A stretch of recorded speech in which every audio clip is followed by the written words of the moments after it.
चातुर्वर्ण्य का सिद्धांत प्रतिपादित करता हुआ कहता है, चारों वर्ण ब्रह्मा के शरीर से उत्पन्न हुए। ब्राह्मण ब्रह्मा के मुख से, क्षत्रिय भुजाओं से, वैश्य जंघाओं से और शूद्र पांवों से। मनु ने शूद्र को सबसे नीची सीढ़ी पर रखा। एक बार अछूत की तरह पैदा होकर वो हमेशा अछूत रहता है।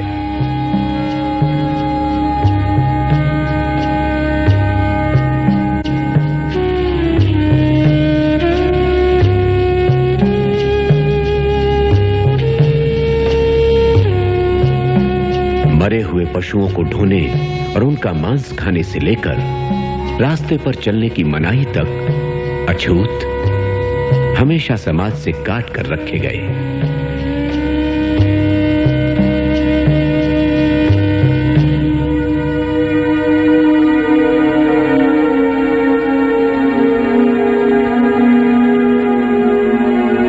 पेशवाओं के जमाने में अछूतों को कमर में झाड़ू बांधकर चलना पड़ता था ताकि वे अपने पद चिन्ह मिटाते चले। उन्हें गले में मटका बांधकर चलना पड़ता था ताकि उनके थूक से जमीन अपवित्र न हो जाए।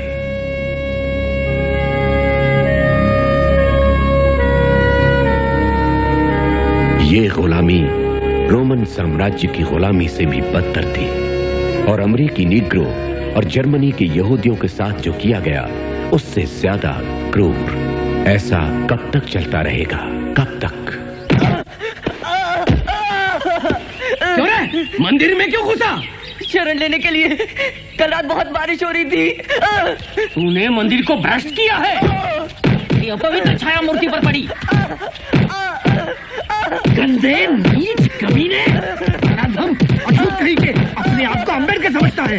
आजकल तो हर कोई खुद को अम्बेडकर समझता है। मारो, अच्छा सबक सिखा दो। सरकार के दामाद बने फिरते हो। ऐसा सबक सिखा दो कि याद रहे।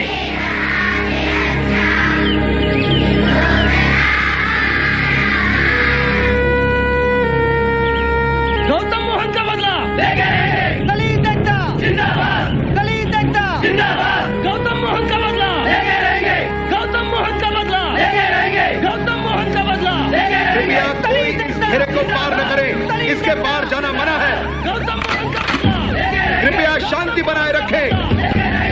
मैं आपकी सभा को गैर कानूनी घोषित करता हूँ। मैं आप सबको यहाँ से चले जाने का हुक्म देता हूँ। गौतम मोहन का बदला।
तुम अकेले ऐसे व्यक्ति हो जो मुझसे पहले आते हो और सबसे बाद में जाते हो। तुम्हारा परिचय? भीमराव अंबेडकर। हाँ, आखिर हम मिल ही गए। प्रोफेसर सेलिगमैन तुम्हारे बारे में काफी बातें करते हैं। मैं लाजपत राय। बाहर चलकर थोड़ी गुफ्तगू हो जाए। अंबेडकर स्वतंत्रता संग्राम। ओह आई एम सॉरी, मैं अपने बारे में बताना तो भूल ही गया। आपको कौन नहीं जानता सर? प्रोफेसर सेलिगमैन उस इकोनॉमिक्स थीसिस की बड़ी तारीफ करती हैं जो तुम उनके लिए लिख रहे हो। हमें इस संघर्ष में तुम जैसे नौजवानों की जरूरत है। अंबेडकर, ये समय बड़ी उथल पुथल का है। महायुद्ध ने ब्रिटेन को खत्म कर दिया है, हमें इसका फायदा उठाना चाहिए। तुम्हें तो पता होगा तिलक ने हिंदुस्तान में होम रूल लीग शुरू किया और मैंने अपना संघर्ष यहाँ से जारी रखा है। अंग्रेज देश से निकाल सकते हैं लेकिन मुझे हरा नहीं सकते। कल हमने यहाँ एक मीटिंग रखी हुई है। आई एम सॉरी, मैं नहीं आ सकूंगा। मैं यहाँ महाराज की स्कॉलरशिप पे पढ़ रहा हूँ, बड़ौदा स्टेट के। इसलिए मेरा फर्ज बनता है कि मैं अपनी पढ़ाई पे ध्यान दूँ। आपसे मिलकर खुशी हुई।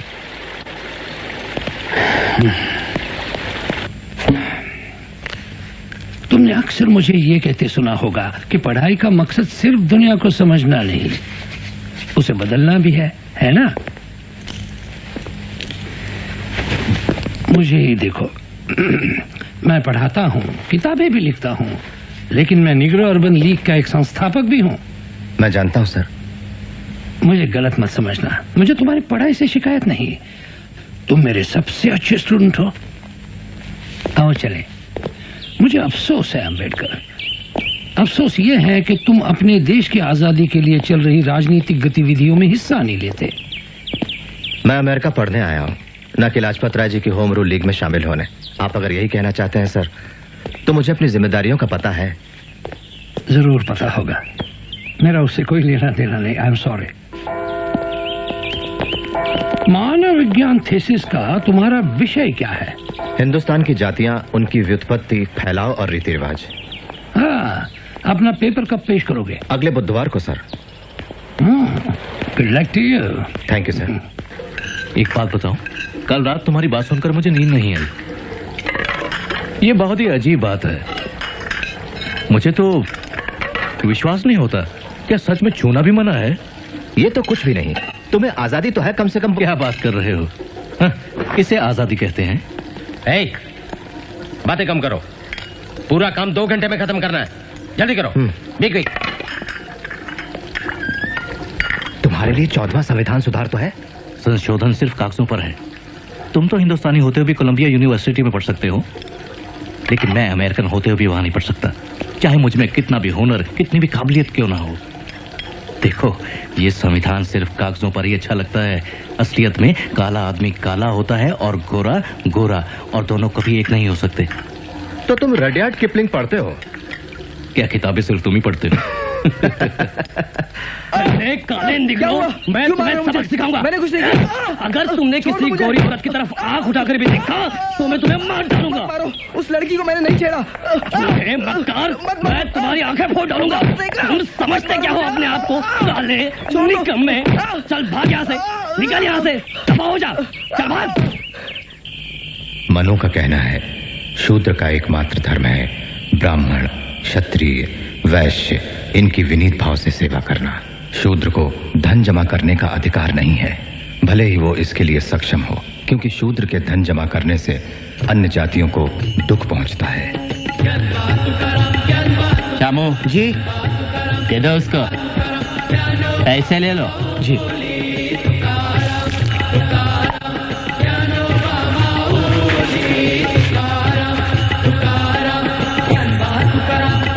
शूद्र को ऊंची जाति के लोगों से बात नहीं करनी चाहिए और पास से गुजरते हुए उन्हें जोर से आवाज करनी चाहिए, ताकि जो भी सुने वो रास्ते से हट जाए, क्योंकि शूद्र का दर्शन, उसकी आवाज, उसका स्पर्श उच्च जाति वालों को अपवित्र करता है। नहीं चाहिए तुम्हारे गंदे पैसे, जाओ दूर हो जाओ, जाओ। इस लड़के को लगता है क्योंकि इसका बाप सूबेदार मेजर है, तुम इसके बाल काटोगे। अरे सूबेदार हो या मेजर, महार तो महार ही है। अगर तुम भैंस के बाल काट सकते हो तो तुम भैंस, गधे और कुत्तों से भी बदतर हो। सवर्णों को चाहिए कि वो कभी भी शूद्रों के सामने वेदों का उच्चारण ना करें।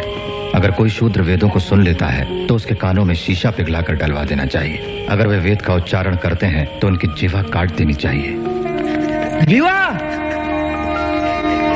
विवाह मैंने तुम्हें संस्कृत लेने के लिए बोला था, फारसी क्यों ली? सर ने कहा कोई सच्चा ब्राह्मण मुझे संस्कृत पढ़ाकर वेद भाषा अपवित्र नहीं करेगा। लेकिन मैंने तुम्हें कहा था ना सीधे प्रिंसिपल के पास जाना। गया था, आपने कहा था बंबई में सब कुछ ठीक होगा। रो मत, चुप हो जाओ, बंद करो रोना। बलि बकरी की दी जाती है, शेर की नहीं। रो मत, तुम सूबेदार मेजर खानदान की बच्ची हो, याद रखो।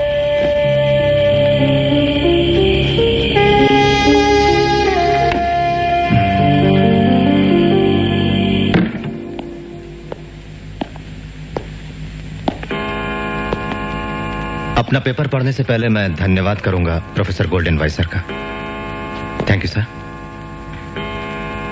हिंदुस्तान में जाति प्रथा, आम हिंदू और यहां तक कि आम अमेरिकन भी हिंदुस्तान के गांवों की बात करते हुए गदगद हो जाते हैं। बहुत से लोग इस आदर्शवादी दृष्टिकोण को स्वीकार कर लेते हैं, इसलिए हिंदुस्तान के गांवों की असली तस्वीर पेश करना बेहतर होगा। सच तो यह है कि हिंदुस्तान के ग्रामीण समाज की कोई एक इकाई नहीं होती। इसके दो बड़े बड़े हिस्से हैं, एक सवर्ण और दूसरे अछूत। सवर्ण जो हैं वो शासन करते हैं और मालिक हैं, जबकि अछूत उनकी खानदानी गुलाम प्रजा है। और ये सब जन्म के साथ ही तय हो जाता है, बचने का कोई रास्ता नहीं। ये बताइए, क्या गैर हिंदुओं में भी अलग अलग जातियां होती हैं? होती हैं। हिंदुओं ने यह जहर दूसरों तक भी फैला दिया है। जाति प्रथा हिंदुस्तानी समाज के रग रग में फैली हुई है। तुम किस जाति के हो? महार। अब मैं इसके आगे पढ़ना शुरू करता हूं। From Naval Bhatena and friends, Ambedkar की कामयाबी के नाम, AA, PhD, और सिर्फ 3 साल में। और हम गधे लोग अभी तक लड़ रहे हैं BA से। प्रोफेसर सलीमान आ रहे हैं। हाँ।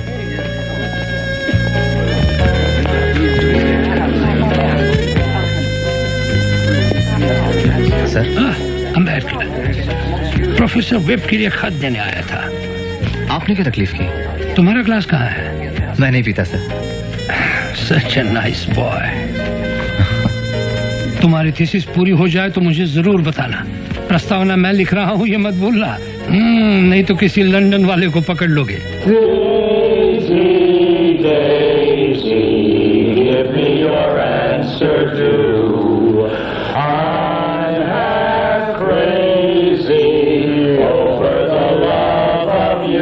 लाजपत राय शायद तुम्हें नहीं समझ पाएंगे, लेकिन मैं समझता हूँ।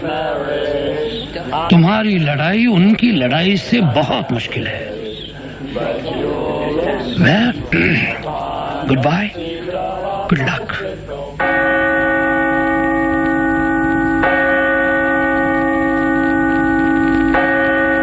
भाइयों और बहनों, ये हमारे लिए गौरव की बात है कि आज हमारे बीच ब्रदर स्टीव ब्राउन का एक दोस्त, एक हिंदुस्तानी नौजवान मौजूद है। उसके लोग गुलामी के जुए के नीचे संघर्ष कर रहे हैं। वे अनगिनत पीढ़ियों से हमारी तरह गुलाम रहे हैं। उन्हें दबाया गया है, अपमानित किया गया है, उनके साथ जानवरों जैसा सलूक किया गया है। उन्हें दबाने वाले उन्हें छूते तक नहीं, बल्कि उन्हें अछूत कहते हैं। वो जीवन भर अपवित्र रहने और अपवित्र मरने के लिए मजबूर है। ये जन्म के साथ मिला हुआ वो स्थायी आनुवांशिक धब्बा है जो कभी नहीं धुल सकता। आइए उनके लिए प्रार्थना करें। लॉर्ड, हमारे हिंदुस्तानी भाइयों और बहनों के ऊपर अपना दया का हाथ रखना, उनकी रक्षा करना और उनकी मदद करना जैसे तुम हमारी मदद करते आए हो। इस नौजवान का साथ देना। लॉर्ड, ये अपनी पढ़ाई पूरी करने के लिए जल्द ही लंदन जा रहा है।